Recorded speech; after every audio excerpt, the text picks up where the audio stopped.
ఈరోజు లేని లోకాలకు పోయినారు. చాలా బాధాకరం. ఆయన చూస్తే మెత్తగుంటాడు అనేది ఒక ఇది ఉన్నింది. నిజం చెప్పాలంటే ఇప్పుడు ఉన్న రిఫార్మ్స్ అన్నిటికీ కారకుడు ఆయన. ఇలాంటి ప్రైమ్ మినిస్టర్ ఎప్పుడు ఇండియాకి చిక్కలేదు. టుడే వాట్ వీఆర్ అంటే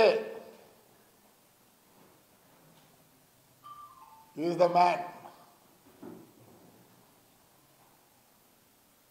ఆయన లేకపోయింటే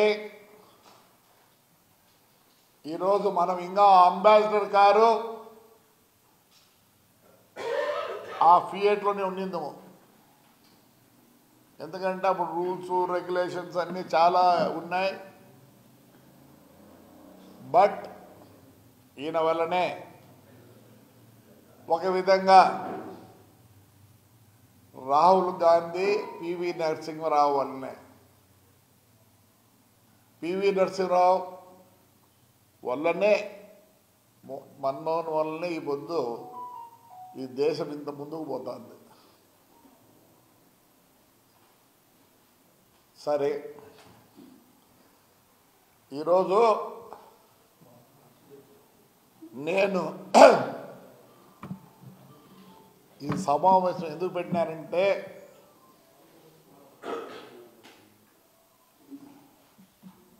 నా ఇద్దరు కుమారులు Pavan Reddy and Ashmit Reddy and especially my wife Uma ఒక 15 రోజుల నుంచి నన్ను నువ్వు ప్రిస్టేజ్ ప్రిస్టేజ్ ప్రిస్టేజ్ అనుకుంటుంటావు, ఇంకో మాట అంటావు, తాడిపత్రిని ముందుకు తీసుకెళ్తా, నా కార్యకర్తలే దేవుళ్ళు అని చెప్తుంటావు. ఎస్, నా కుమారులు ఇద్దరు, నా భార్య చెప్పిన దాంట్లో అర్థం ఉంది. అందుకే ఈరోజు ఈ సమావేశం పెట్టి అల్ట్రాటెక్ కంపెనీ యాజమాన్యానికి మరియు ఈ విషయంలో మా లారీ వాళ్ళు ఎంప్లాయీస్ కష్టపడ్డారు, నష్టపోయినారు. అందువల్లనే మా పిల్లలు, నా భార్య చెప్పిన దాంట్లో అర్థం ఉంది కాబట్టి నేను ఈరోజు మీ ముందుకు వచ్చి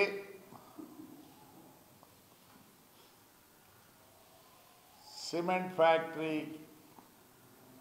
క్షమాపణ చెప్పుకుంటున్నా. నేను ఒకటి చెప్తాను, నేను ఏమీ కాదు, 5 ఏళ్ళు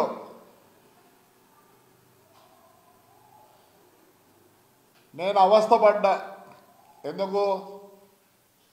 నేను ఎవరి కోసం అవస్థపడలేదు, మా ఊరి జనం కోసరం, నన్ను నమ్మిన జనం కోసరం కష్టపడ్డా. నాకు ఏ పార్టీ నాయకులు చెప్పలేదు ఇలా చేయి అలా చేయని. నన్ను ఎవరైనా కలిస్తే అంటుంటారు, నా గడిచిన 5 సంవత్సరాల్లో నువ్వు చాలా చాలా చాలా నష్టపోయినావని.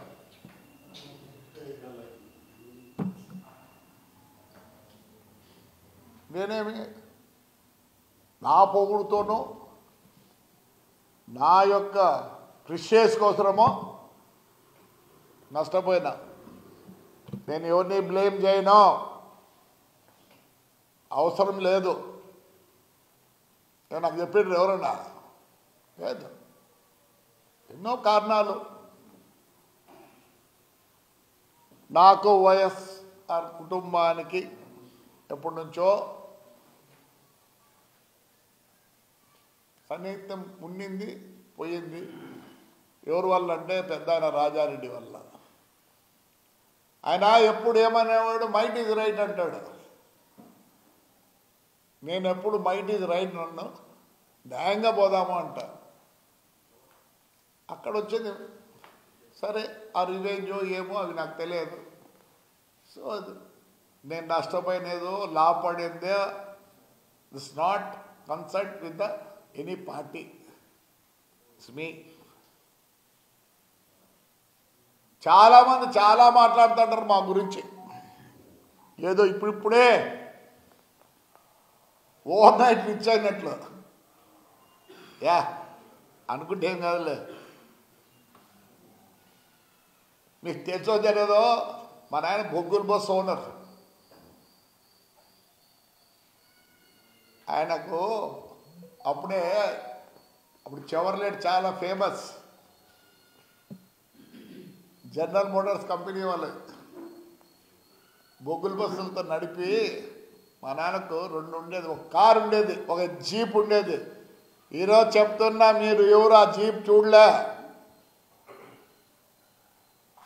బయట పక్కన డోర్లకు వుడన్ ప్యానెల్స్ ఉండేటివి, లోపల రేక్ ఉంటే నీట్గా పాలిష్ చేసి ఉండేటివి.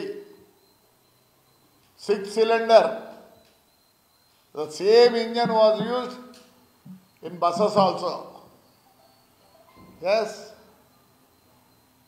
ఏమీ లేనోడైతే మా నాయన మా అక్కను 51లోనే మద్రాస్ ఆంధ్ర మహిళా మండలి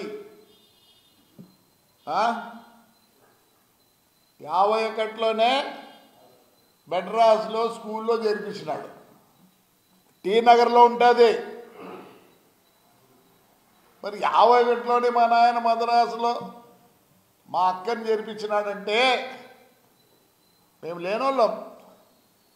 ఎస్, డబ్బులు చూడలే. ఈరోజు అంతా ఏదో మాట్లాడతారు. కొంత ముగ్గురు సిస్టర్లు సెంట్ ఆన్స్ అని మారేడుపల్లిలో స్కూల్ ఉంది.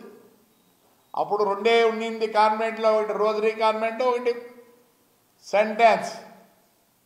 అక్కడ జరిపించాడు వాళ్ళని. మేము డబ్బులు లేని వాళ్ళం, ఇప్పుడు చౌకాలు లేని వాళ్ళం మేము. అది పరిస్థితి. మా అన్న లైలా కాలేజ్ చదువుకున్నాడు. ఆయన డాక్టర్ కావాలని అక్కడ పోయాడు, మణిపాల్ పోయాడు. నన్ను